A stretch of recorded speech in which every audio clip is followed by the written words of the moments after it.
One of the big stories late last year, I should say, was that Greg Hardy, the former Carolina Panther / Dallas Cowboy football player, was transitioning to mixed martial arts. We had seen some photos of him training, but recently things have really ramped up as far as Greg is concerned.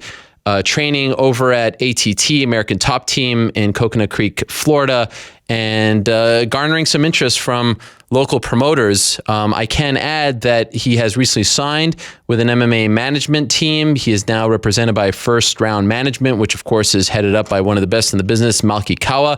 And Greg Hardy is joining us right now on the phone, as well as his new MMA manager, Malky Kawa. Greg, are you there? Yes, sir. Thank you for joining us. Malky, are you there as well? Yes, sir. I'm here. All right, great. Well, let's get this started. A lot of interest in your interview, of course, Greg. I'm sure you're not surprised. First things first, as someone who, as far as I understand, had no background in martial arts, why did you decide to pursue this career in MMA? Honestly, it started just watching. When I was coming up playing ball, I had a lot of interest in the MMA and a lot of guys that were, playing. They're wonderful athletes, man, and just really a beautiful sport, and just the discipline that they have, being an athlete, knowing what kind of discipline it takes to do the things that they're doing, and watching guys like Chuck Liddell and George St. Pierre, man, it's a work of art. So I really was attracted to the allure of the sport, man, and it's just the discipline that they had. And am I correct in saying that you have no prior martial arts background, even as a kid, karate, taekwondo, etc.? Yes, sir, you are correct. And so at what point do you recall thinking, like, this is something I actually want to try? I mean, I know a lot of people say, oh, that'd be fun to fight in a cage, make some money. But at what point did you say, all right, I am actually going to pursue this? Do you recall? Yes, sir. I was down in Carolina playing, and I just started on my franchise year, and just was honestly being an athlete, enjoying my time, and decided that I wanted to get into cross training to make myself better, and started with the boxing. And once I got into boxing, man, like I said, I started enjoying the sport, man. Started enjoying the discipline, and just the learning and how hard those guys work is amazing. So it really drew me in.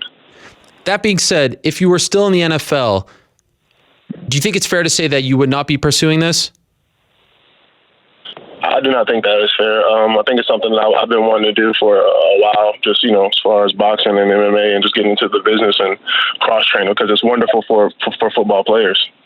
It actually helps an athlete, take the next step into molding his game with something completely different.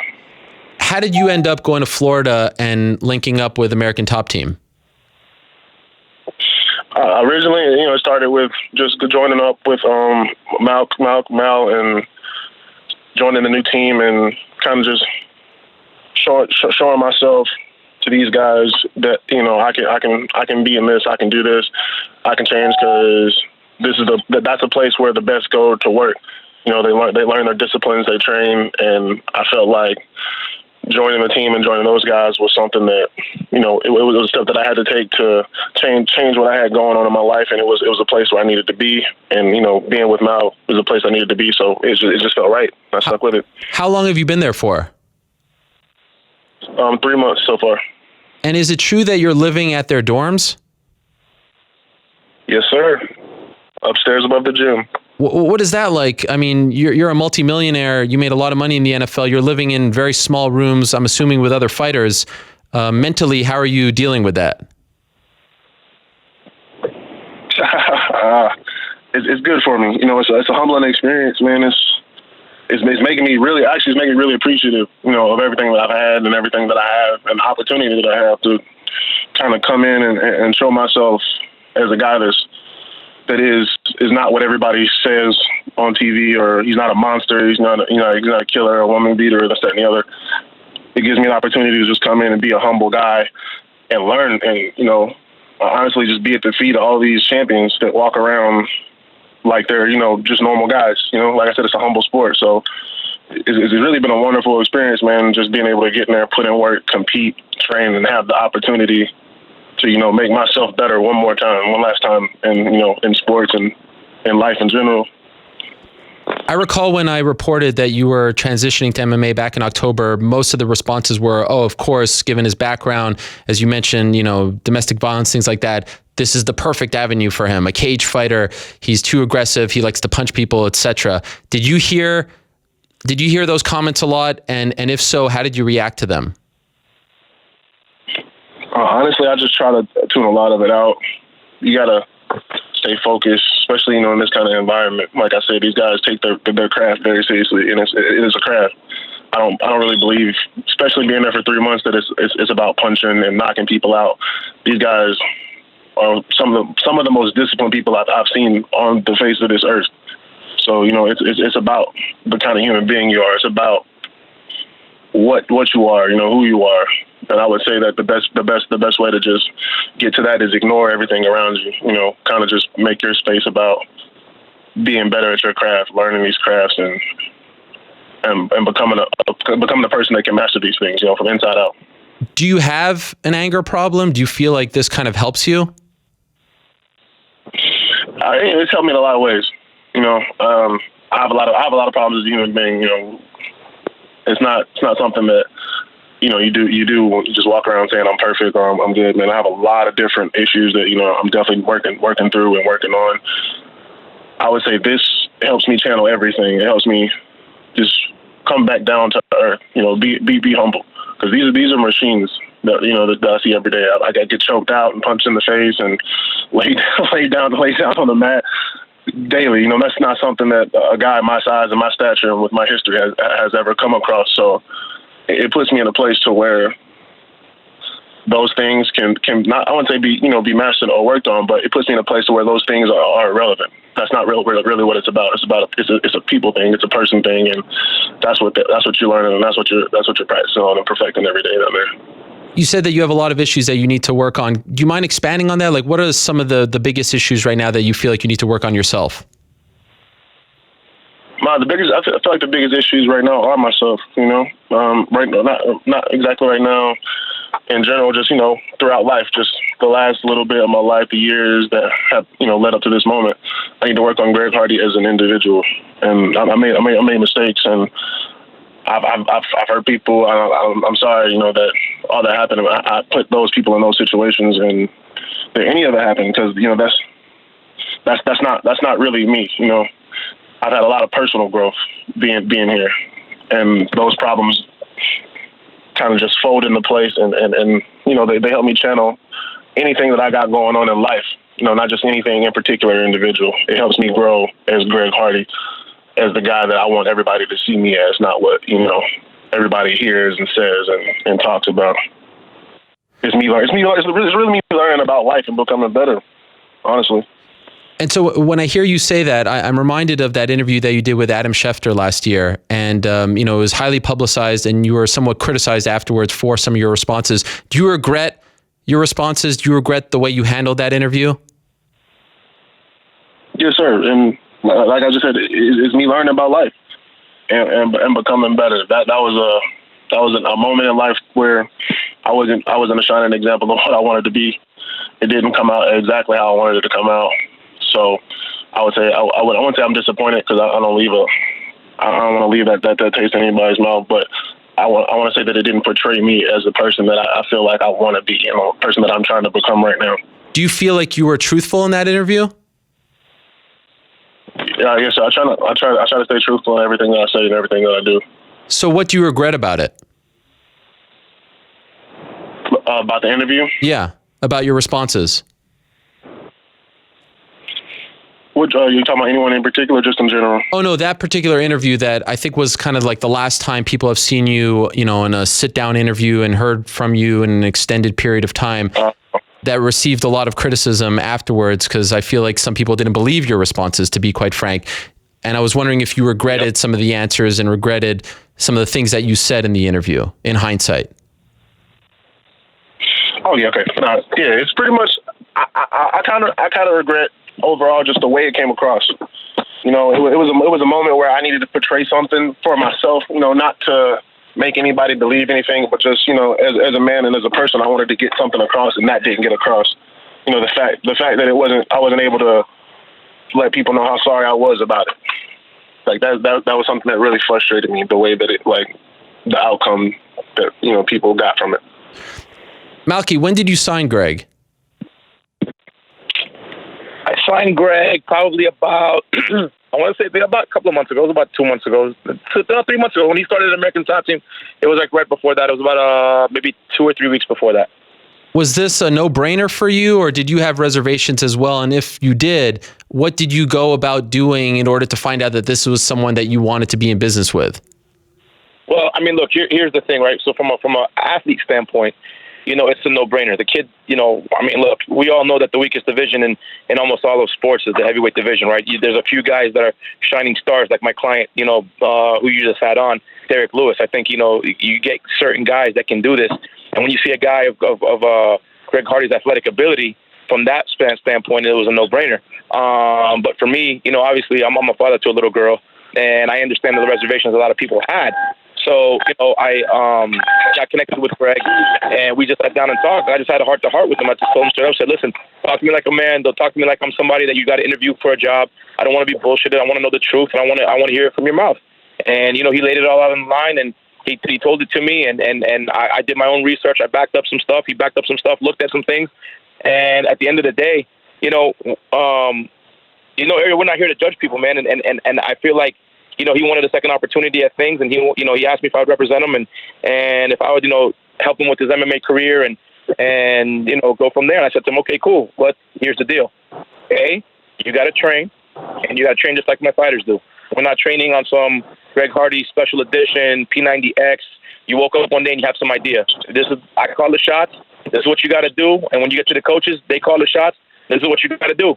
And he said, okay. So, when we got him to American Top Team, the funniest thing was seeing that little twin bed he had to sleep in. Like, it's something smaller than what my own kid sleeps in. And I'm looking at this and I'm like, oh, he's not going to make it. And first week goes by and the second week goes by, and, you know, you call him and check up on him, and, you know, gets kicked in the head. And he's like, man, I got kicked in the head today, dude. And it didn't feel good. And I was real pissed. But you know what? I'm loving it. And he's doing his job and he's doing his thing. And the other thing is, you know, I talked to him about it. I said, listen, you know, for me to really actively represent you and really get into this thing, you know what I mean? I want to help you, and I want to make sure that people start to know about you the way I know you and learn about you. But I also want you to take, you know, get extra help. And he agreed. And you know, Greg's I told him that he had to, you know, go to rehab and anger management, you know, get some help for anger management, rehab, and just, you know, talk to somebody on a weekly basis. And, you know, he said, perfect. He said, no problem, we'll do that. So he's starting that on Monday, a week from today. He's got, you know, his last court case this week. We're hoping to get that out of the way, get that cleared up, and then, you know, have him enter that on Monday and just start working with the professionals. And he'll do that for as long as he has to. And you know, he understands the role he has to abide by. And then I think he does. And he's done a great job so far. I can't complain. What's the court case for next week? He has a situation with possession of a drug and stuff like that, and it's getting dropped. I think it's getting, you know, resolved. Obviously, he just had to do some things that the court asked, and I think that on Saturday he'll get a favorable outcome from the judge. Greg, are you on board with all of this? Going to see a counselor, anger management, all that stuff? Do you want to do that as well? Yes, sir. I think it's a big part of me changing and actually just showing people that I want to change. And that's been a big thing for me, having the actual opportunity to show people and being judged. Yeah, Ariel, but my biggest thing with him was, I don't have time to waste, right? I don't want to be in the business of the Greg Hardy business to do MMA just as some sort of like stunt. Either you're in. If you're in, then prove it. And he's like, look, whatever you say. So I've kind of put some stuff that he might not even need on him to do, and he's done it all. And I just think that there's the one thing I love about martial arts is that, you know, you ask him a question, have you ever done karate or this or that the other when he was younger, right? He said no. But he started boxing when he was in college, and he started boxing more when he got to the pros, and he started understanding the discipline, and he liked it, right? He goes off to the left, he got in some trouble, he comes back. And for me, I believe that between talking to people and martial arts and the discipline of martial arts, he can become a world champion. He could be, you know, the biggest bust that MMA has ever seen. We know this sport is not, you know, a friendly sport. Whatever can happen. My thing was, I just wanted to give him a chance and help him, you know what I mean, get back out there for people to see him different. I mean, this is a guy that for whatever he's done or didn't do, you know what I mean, He's sorry for it, and I'm nobody to judge anybody. And if I can help him through mixed martial arts, that was my whole goal with this thing. But I needed him to prove that to himself, and not just to me or anyone more than to himself. You know what I mean? He's got a family, he's got children. They've got to all look at this at some point, and he has to be able to look them in the face and say, you know what, I did what I did, for whatever it was, what it's not worth, whatever. But I did everything I could also to make it right. And he plans on giving back to the community afterwards and mentoring young kids. And once he gets, I think, to a point where he's comfortable doing what he's got to do, I think he'll be able to be a bigger help to the society than not for that. Malky, I'll ask you this in a second, but I want to ask Greg first. When this news came out, Greg, one of the more famous NFL reporters, Jay Glazer, came out and said that he hopes no MMA gym or coach gives you a chance to train in their gym, that you have no business competing in MMA, that it's a privilege. I mean, he was pretty vocal about not wanting you to be a part of mixed martial arts. Did you see those comments? And if so, what do you make of them? I didn't see a lot of them. Like I said, I try to stay out of the negativity, but I just try to kind of keep a cool head and just accept my lessons and everything that comes with it. And that's just one of the things the situations that I put myself in. So I can't really be upset about people's opinion of how to view me and this, that, and the other. So Malky, you're a part of the MMA community. He was essentially speaking to you as well. What did you make of those comments? Did you think about them when you were considering whether or not you should sign him? Yeah, absolutely. So I heard them, and it made me want to sign him even more. Because first off, number one, who is Jay Glazer to talk on behalf of the whole MMA community? That's number one. Number two, you know what I mean? I am the biggest fan of Mike Tyson, right? Love Mike Tyson to death. I think we all do in the MMA community. But when you're a guy talking about another guy, and he's not, and you're wearing a Mike Tyson shirt who was convicted of his own crimes, and obviously that's in the past and it's all that, I can't take that for anything more than the fact that you're just jumping on some bandwagon and it sound like some sort of higher than thou type guy. And I don't know Jay, he's a good dude, and I don't think he meant it like that. I just think that maybe at the time, you know what I mean, he's upset, and every guy who's got a wife or a kid probably was disgusted by it and looked at it and doesn't really see everything or didn't see everything that I saw or all the facts of the actual situation. And, when I heard those comments, to be honest with you, Ariel, it's what made me want to sign him even more, because I felt like, we do this in society. People get in trouble, and instead of helping them, we kind of, set them off on an island somewhere, and we don't try to help them. We don't try to rehab them or try to put them back out there. And at the end of the day, as an agent and as a manager, I realized some of the mistakes I've done in my past with some of my clients and where I could have stepped in and helped and avoided a lot of situations. And so here's a guy like Greg Hardy, and I'm like, you know what? Why would MMA turn its back on a guy when martial arts itself was there always since the beginning to help kids, people in general that wanted to kind of like have an outlet to go in there and learn discipline, respect, honor, courage, bravery. I mean, George St. Pierre, talks about being bullied his whole life and what he used to fix that, martial arts, right? And there's other guys who will tell you that I was gangbanging. I mean, I think Tyron Woodley today said that he was gangbanging when he was younger. People don't talk about that part of his story. He came from nothing, right? And he was doing a lot of things that probably would have ended him up in jail. And look, now he's a husband, a father, a champion of the UFC. Martial arts is an outlet for people to do better and become better. And I think that this is what this guy was looking for and needed in his life. And why would we as a community turn our backs on him? I think we give him a chance and we give him an opportunity to show, to either prove us right or prove us wrong, right? It's on Greg. So if I can help be that guy, then why not? Greg, when do you expect to debut in MMA? I would love to debut. Yeah, I would love to debut tomorrow, man. But like I said, I got a lot of respect for my coaches and the actual sport, and seeing how crucial and how hard these guys work, man. It's pretty much going to be like Mal said, up to the coaches. Whenever they say I'm ready, I'm gonna be ready to go. But until then, I'm just gonna keep my head down and train and learn. Learn about what I'm doing. Perfect the profession entirely. Who has been taking you under their wing at ATT? Are you working with any group of coaches, fighters in particular? I mean, to my surprise, like I said, I wasn't expecting much, man, because I like to just stay quiet and like pretty much, so to speak, take it on the head, because I put myself in this position. But like to my surprise, man, I got there and it was just like Miles said, like it was a community of people that respect what they do, and I came in and respected what they did, so I got a lot of attention from, everyone. Everyone was willing to help, and I'm out there with King Mo and Bigfoot and Junior Dos Santos, slam me around, a few face shots, and working out with those guys and listening. Just not even to fighting, but listening to them talk and learning what it's all about and how to do these things, not just fight, but how to be a fighter and how to, have composure, stuff that, a young man needs to learn. And I feel like it's not one guy. I keep getting it from everybody. I'm learning every single discipline that I can. I'm just really excited to be in a place where I have the opportunity to show people that I want to be here. Do you have... I think... Sorry for interrupting. Go ahead. No. And I think that just allows me to work with everybody, with Coach Dean, Coach Conan, just and these guys that really, and all the kindness to their heart took me in. And it's a blessing I get to work with everybody. Do you want to go back to the NFL? If you're given an opportunity by any team, would you like to sign once again with an NFL team?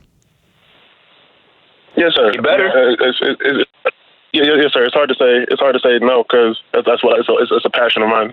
It's what I love. It's something like martial arts for me right now. It's something I learned to love over time. And enjoying the work. So I would love to get an opportunity to do what I was born to do.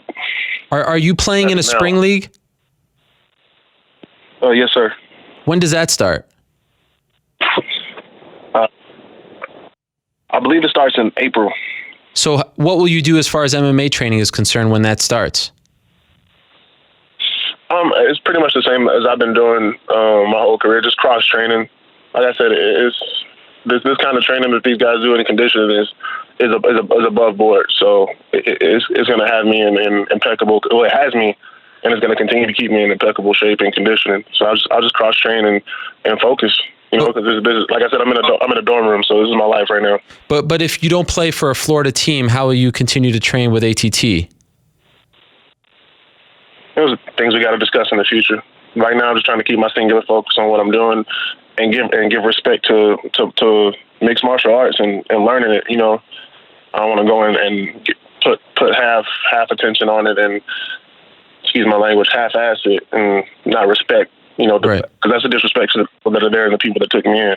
My focus right now is being there. But let's say let's say the Raiders, just for example, call you tomorrow and say, hey, we want you to be a part of the team, come to, mini camp, training camp, etc. Are you dropping the MMA dream? You can't do both, right? Hey, God says do whatever fills your heart, so I feel like I would definitely go, play football. That's what I do. Right. I think I would continue to train. Me and Mal would work it out. I put my trust in him. So whatever he would work out for me to make it happen and continue training. Because this is something that, like I said, it's something that I put my whole self into. It's not just a athletic thing for me. It's something that's kind of helping me mold myself in a way that I've never really had. It's just normally been me out there against the world, and now it's it's people, and it's a community, and it's a disciplines that help me be Greg. A better Greg, but Greg in general. You said a few times, Greg. I would definitely have to stick with it. You said a few times that you put yourself in this position, that this is on you. What do you mean by that? I mean, because you've also said that you've never touched a woman and all this stuff. So how did you put yourself in this position? Honestly, I believe we all there's standards that everybody has for Woodley and Tom Brady. There's standards for champions. There's standards for Pro Bowl players. There's standards for the people that put themselves up there athletically in a good way. So there should be standards. You shouldn't be out at night. You shouldn't be just things like that. Like God gives you opportunities and chances, and you make those decisions and choices. And every decision and choice I made it. Mm-hmm. And that was Ariel. That's one of the things he told me. Ariel, that was one of the things he told me. That was one of the things he told me when I originally met him. He said, the biggest mistake I made in all this was the fact that I was even there in the first place. A lot of times, guys, when they get in trouble, it's never them, right? And that's what we always hear, and it's always around the people they hang around with or where they're at and what they're doing. And I'm not in any way, shape, or form trying to blame this on circumstance or whatever, but you can start to kind of see the growth of what he's going through, where he's starting to realize, like, hey, I don't need to be out at night, late night. I don't need to be drinking. I don't need to do drugs. I don't need to do this. I don't need to do that. These were opportunities that I was blessed with, that I need to take advantage of and maximize and have a great career and go from there and not put myself in situations to where things like this happen. And I think that's, part of it is when you realize, hey, you know what I mean? I may have not done this. This is what I'm telling the world, right? I didn't do this, but at the end of the day, you know what I mean? The fact that I'm here, I'm even in this situation is my fault. And then you begin to start taking, accountability of everything that happened and go from there. And I think that's, what he's been doing. And that's one of the reasons why, when we talked, is one of the main things that stuck with me was his, the way his mind was working was like, he started to realize like, man, look, I don't need to go. When he came to Florida, he said to me, all I need is a place to stay and a way to get around. And I said, well, they have dorms on top of ATT. He was like, all right, that's cool. I really thought he was BSing me. And when I showed it to him, when we got there and we looked at it, literally, it's a twin bed. It's small. They're not, huge. Dorms are nice. Don't get me wrong. Dan Lambert did a great job. But, and when he went in there, he's been there and, he sticks there for a couple of weeks at a time, goes back to Dallas to check up on his mom and kid and comes right back down and does it again. And that's been his routine for the last couple of months. So. Two last things for you, Greg, and I appreciate both of your times very much. When's the last time you had any kind of drug/alcohol? It's been a while. I don't even think I can remember. It's been a while, man. I had an eye-opening experience. Like Mal said, man, it's just once you start realizing that it's your fault and that you were in a place that, everybody wants to be and you remove yourself from that place, man, you start looking at the reasons. So there was a lot of reasons of why I wasn't there, and I just started eliminating those and trying to, figure it out because I didn't know, and that was. Are you referring to the arrest in September? All of it. Okay. Really.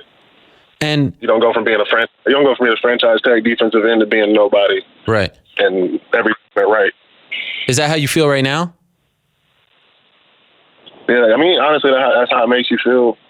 Just like, yeah, it feels like I did this to me, and it sucks. And I was where I needed to be. I had everything that I wanted, and the normal story is, man, somebody took it away, and I don't have that. Like, I took it away from myself. Like, now I'm nobody. I'm nowhere. I'm just in the middle of where I put myself. So, yeah.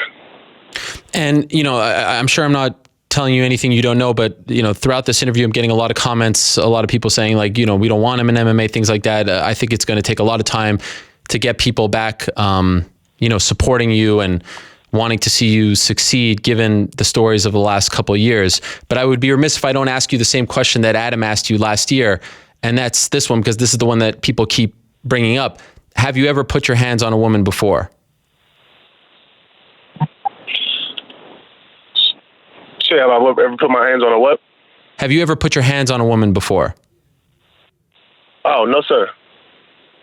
So anyone accusing you of being a woman beater, anything like that, those are false. Those are unfair. Yes, sir. And like I said, man, I'm in this position that I'm in. I did it to myself, but at the same time, nobody knows the whole story. So I have to take everything with a grain of salt. Those people that don't want me there, I understand. And like I said, God says be understanding. You just gotta take everything with a grain of salt. I'm not Junior Dos Santos that's been here and putting in the hard work all these years. I'm a new guy coming into their sport that these guys built. So that's something that's gonna come along with it. I just like Mr. Lambert, like I appreciate those guys and Mal letting me come in and have the opportunity to prove that I belong here, that I'm somebody that can actually help the sport and bring a work ethic or something good, whatever I can bring that's good to it, so that people don't go to thinking instantly when you hear my name out, Greg is a wife beater, Greg is a woman beater. And honestly, I wish it never happened. Like, I'm sorry for everything and everybody that I hurt. And coming from that place like that, it makes you grateful for the opportunities that you have, not, worried about the negative people that are coming in. Like, they have a right to have that opinion. I'm telling you, I answered your question, and then I stick to my answer because it's the truth. But because of what I did, like Mal said, the reasons I was there, any of it, all of it, I did the work. I had it all, and I gave it away. So they have the right to think those things. I'm glad that like Mr. Lambert and all these guys are giving me like the opportunity. I'm grateful and to come in and not be nobody, be somebody that kids like, that my son will like, that my mom, like my mom and my sisters and my aunts, these people that I've been trying to make proud my whole life, will be proud of, and hopefully I win these people over. And if not, at minimum, I hope that I prove and show everybody that I'm a Greg Hardy that's worth putting somebody, their name beside and behind, and that you can respect and bring something good to the sport at minimum. But that is a major label to have on you. That has to bother you, right? If you're saying it's the truth that you've never done this before, and then you're saying people have the right to believe that because you put yourself in those situations, that has to eat you inside, that people feel, so passionately that you are this quote unquote monster that has been, you've been called that many times. You've been called worse, to be honest. So that doesn't kind of beat you up inside. That doesn't kill you inside that people say that about you. It hurts. And honestly, the closer the people are to me, the more it hurts. But that's just the world that we live in today. And I would honestly implore everybody to go check out the story, find the facts, because this is not the whole story. That's not me. And I think that's what hurts. Like you said, that's what hurts the most, that it's not me. Like, I have to live with this stigma every day and actually be okay with it and calm with it. Because like I said, you don't get to have everything and then lose it and then say that it's somebody else's fault. No matter what happened, you didn't do it, doesn't matter. But the hardest thing is to live with this stigma every day and have the people closest to you live with it too. Like, my mom has to deal with this. My sister, my mom's a detective, in Memphis, Tennessee. She was a detective, the police detective, and then my sister, I take care of my sisters, and like, these are the people that I care about and I see every day.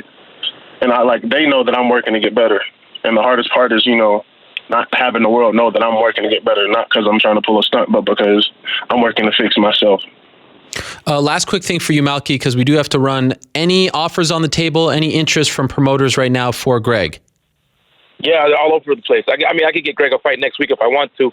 I just haven't done it yet because I just want him to take his time and to really go through the process of training and, getting better at, his skills and like I said, also too, he has to go to, rehab next week, and he starts counseling next week and all that stuff. And you know what I mean? I just want to make sure I cross all my T's and dot all my I's when it comes to him. And, when he's ready, I'm hoping to be able to bring a fighter to a cage somewhere that, is a complete person, not just a complete fighter, but a complete person. And that's the requirements I put on him. And that's the requirements I got to kind of put on myself in managing him, is to stick to all that. And no matter how well he does or how long this might take, that we just let it, time take its course and we go from there. So we're just trying to fix each thing, step by step, and then go from there. And hopefully it all works out. And we can look back at this 10 years from now and say, thank you to the MMA community and to everybody else for giving them this opportunity. Greg, thank you very much for the time. Best of luck in your training. And Malky, thank you as well. Appreciate it. Thank you. All right, there you have it. So, them's the facts. Make out of it what you will, and we can talk about it a little later on in the show. Greg Hardy, certainly a polarizing figure, more so than that, a controversial figure. He wants to enter the MMA world. He's got a checkered past, to say the least. Asked him as much as possible on it, and it's up to you now to decide whether you want to support his mixed martial arts endeavors.